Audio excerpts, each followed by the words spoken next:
These guys are ridiculous. These guys are ridiculous. Now, how about them damn Celtics? Celtics talk is just as easy because obviously the Celtics are the best team in basketball, and it's not particularly close, I would argue, right? The Celtics offense, I was just going over it with Sam before the show. Celtics offense, their offensive rating is 5 points better than the team in second place, which is the Phoenix Suns. The difference between the top offense, which is Boston, and the second place offense is the same is the same difference of the second place offense and the 19th place offense. So the Celtics are not just a good offensive team. They're not just the best offensive team. They're far and away the best offense in the NBA, and it's not even close. And we've seen that so far this season, and it's been kind of a treat. I mean, yesterday, as we're recording this 2 days ago, as you guys are listening to it, they took down the Hornets and they had 121 points by the fourth quarter. Heading into the fourth quarter, I was there watching the game, and it was just like in the first quarter, I was just like laughing, right? Like, because like the offense is just funny. Marcus Smart had 8 assists in the first quarter, finished with the career high 15. We'll talk about him after, but the Celtics offense as a whole is just like comically good. That's like the best word I have. No, it actually was funny because like they were just making everything. Right? They just weren't missing. I mean, I think at halftime they were shooting like 70%. I'm not even trying to exaggerate. I think it was 70. Yeah. Mm-hmm. And on the broadcast, because you didn't really hear the broadcast because you were there, Scout was like, Charlotte's really not playing a bad game. They're just outmatched. Like, this is unheard of. 140 points. By the way, the Celtics were not the highest scoring team yesterday. Washington they scored more points. More than that. Because I was watching the game with my dad, and he was like, Washington's like already got like 140 something. I was like, what? I need to look at that now. Washington, they played the Timber. Yeah, they had 142 against the T-Wolves. Yeah. Wow. My dad, let me tell you, he's coming up with some fire. I don't know if we haven't done a pod since then, but on the pregame, he made a very good point. He says it's to the point where if they lose, you're kind of like, why are they losing? Like you're at the point where like they shouldn't be losing to anybody. They are better than every team. Now, I'm excited to see them play Milwaukee on Christmas because we're going to really see. But I turned and said to him yesterday, I was like, yeah, now it's at the point, like if they lose a quarter, you're like, oh, what the hell? Like, why are you getting outscored over 12 minutes?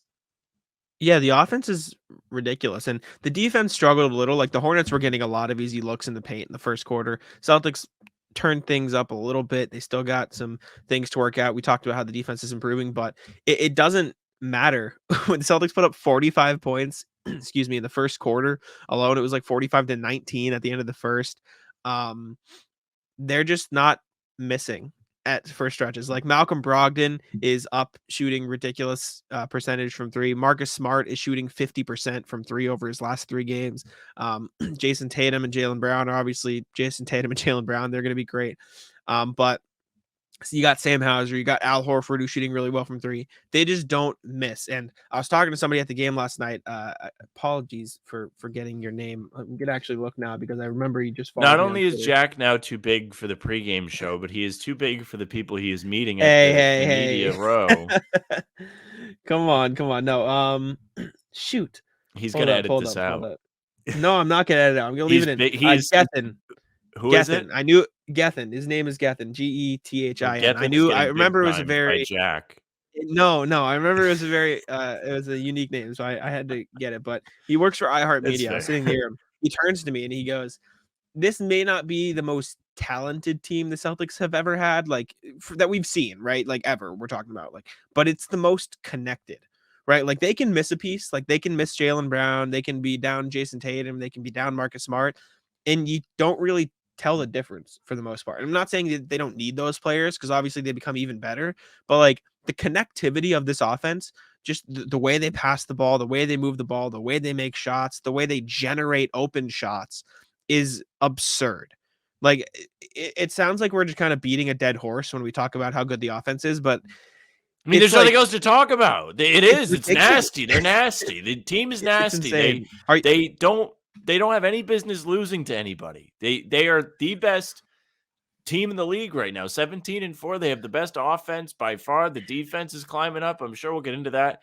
To go along with what you said, the plug and play ability with this team is insane because you have so many guys that are just being role players, but realistically could be a scoring option on a team. Derek White could be a second, third option in a playoff team probably. He's been so good. He's been so really reliable from three. He's in the top 15, along with 4 other guys in three-point percentage that play for the Celtics. They have 5 of the top 15 three-point shooters in the NBA. Yeah. That is including like the restriction of like you must have shot this many threes. Like they are making threes at a high volume, at a high percentage. It's no joke. The craziest thing about that is the stat that I saw go along with the stat that you just read. Celtics have 5 3-point shooters in the top 15. It is Al Horford, Derek That's White. what I just said. I know, no, I'm going to continue. I'm just saying who they are first. Derek White, Sam Hauser. This is not in the right order. Derek White, Sam Hauser, Al Horford, Grant Williams, Malcolm Brogdon. I'll do the right order. You ready? It's Hauser, Horford, Brogdon. Yep. Oh boy. I think White, it's White Williams. Grant. Yeah, White Williams. But Jason Tatum and Jaylen Brown are not in the top 100 3-point shooters. That like, and that's not a knock on Jaylen Brown and Jason Tatum. Because they're still shooting fairly well. Like I think they're both around like 35, 36, 37%. But that's just a testament to how elite the role players around them are at shooting the ball. And this is something the Celtics had been searching for so long. Like you talk Shemi Ojeleye, Aaron Nesmith, right? They like Brad Wanamaker, even all their all-star point guards that they brought in. What do you say? Carson Edwards. He was supposed Carson to be the Edwards. guy. Exactly. Tremont Waters they brought in. Like the amount of Romeo Langford, the amount of players they brought in an attempt to develop them into rotational pieces around the Jays. Like they've hit on a couple now, and you're starting to reap the rewards. And we didn't even mention Peyton Pritchard, who's been solid for the Celtics too. But they hit on Sam Hauser. They picked him up undrafted. They hit on Grant Williams. They drafted him late in the first round, right? They brought back Al Horford. They traded for Brogdon and Derek White. They figured it out. And now the offense is looking as good as it is because of the way they figured it out. And it's great. Not to mention Brogdon was free. Like they gave up nothing for Brogdon. Yes. The White trade at the time was tough. I mean, I was like not thrilled because I was a big fan of Richardson and I still think he was good. I don't think he's better than White now. White has become an amazing fit on this team. He's been extremely reliable with the catch and shoot this year. His jump shot is reworked. It looks better. It looks smoother. He's super confident. He's just pulling. He's not worried about if there's a defender there. He is just such a smooth release, and he's not even hitting the rim right now. It's just going straight through, swish.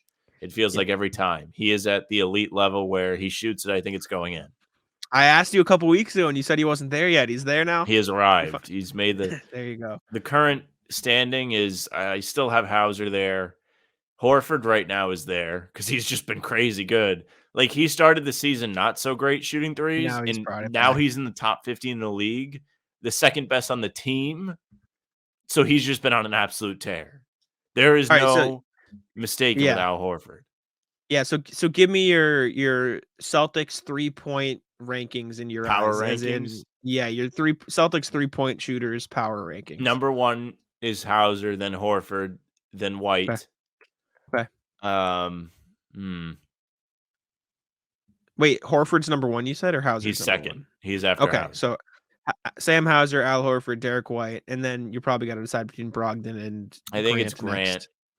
Next. Okay. Even though Brogdon's been on fire lately, he's been like a quiet, high percentage shooter. Yes, I feel like he's had a lot of times where I've been like, wow, like can't believe that one didn't go in. Like he was open and he still missed. Like it wasn't the kind of thing where. So, yeah.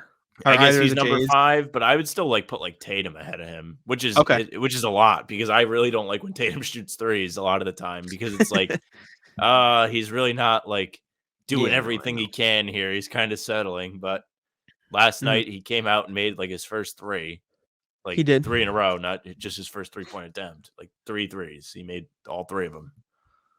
Got you. Yeah. Okay. I respect those rankings. After that, it's all a blur. I mean. All the same. Same thing, effectively. Taco. Come on. Taco's having some fun here.